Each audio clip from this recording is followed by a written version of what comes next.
আমাদের বাংলাদেশে গত 1 বছরে চাঁদাবাজদের সংখ্যা বেড়েছে না কমেছে? আপনি কি বলবেন? অবশ্যই বেড়েছে। এখন এই চাঁদাবাজদের শাস্তি কি জানেন? ইসলামী শরিয়ায় যারা এই চাঁদাবাজি করে তারা কয় ধরনের পাপ করছে? একটা হচ্ছে হক কলিবাদ, আরেকজনের হক জোর করে নিয়ে আসছে। 2 নম্বর হচ্ছে ধোঁকাবাজি করতেছে।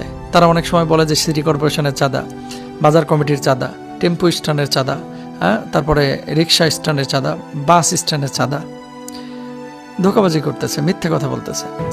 3 নম্বর হচ্ছে তারা যে অর্থটা নিচ্ছে এই অর্থটা বল প্রয়োগ করে জালেমের আচরণ বা জালেমের চরিত্রের বহিঃপ্রকাশ ঘটিয়ে তারা এই চাঁদাবাজি করতেছে। এই পাপগুলো যারা করে এবং ফ্যাসাদ তৈরি করতেছে সমাজের মধ্যে, এদের শাস্তি কি? মূলত 4 ধরনের শাস্তি ইসলামে দেওয়া আছে। এদের বিধান এভাবেই আল্লাহ সুবহানাহু ওয়া তাআলা কোরআনুল কারীমের মধ্যে দিয়ে দিয়েছেন।